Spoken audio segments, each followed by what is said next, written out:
You know? This is not about a political party. This is not about a political side. This is about Kenya. And shortly, we're going to, I want us to have this conversation as a country. This is a conversation I have had with former Prime Minister Raila Odinga. This is a conversation I have had with my friend Uhuru Kenyatta. Because we must stop partisan things, sectional, you know. It is possible for all of us to do well.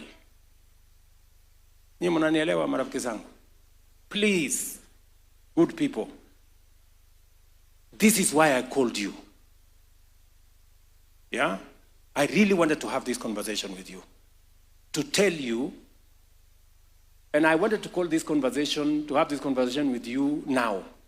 Because if I had this conversation with you 3 years ago, you would tell me housing is not possible. You would tell me universal coverage is not possible. You would tell me reforming NSSF is not possible. Nikasema wacha kwanza.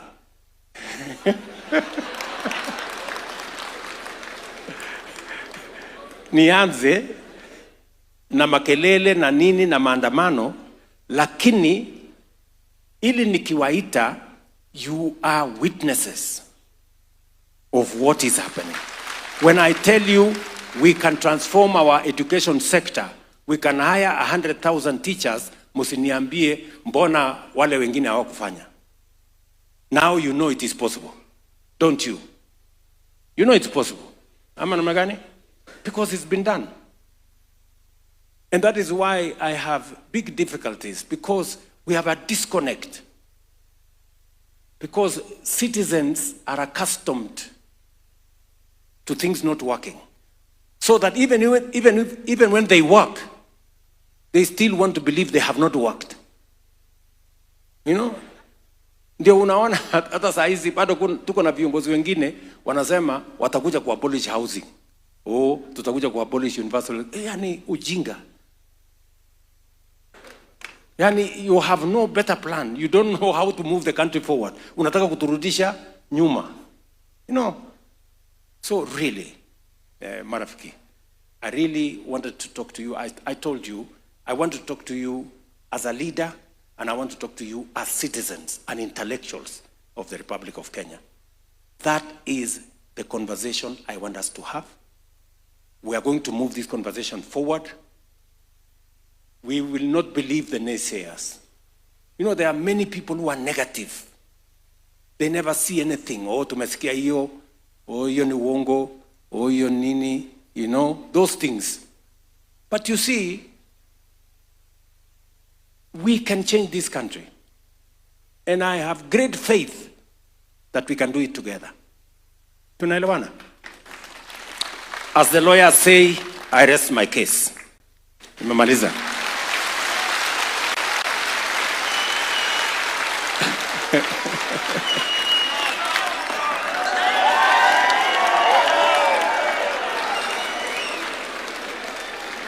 Sawa sawa ndugu zangu. Asanteni sana, tuketi. Now, let me come to si nilikuwa na lesson plan.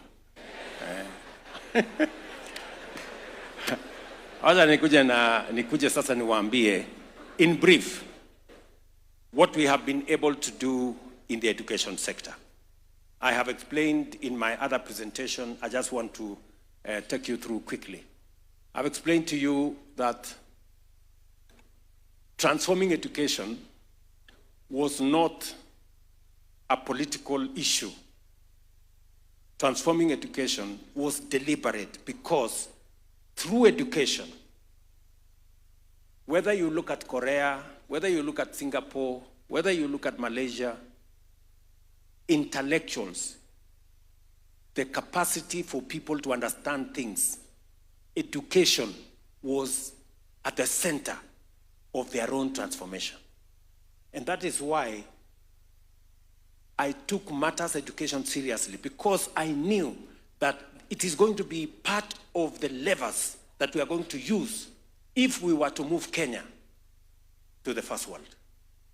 That is why the budget of education was 540 in 2020.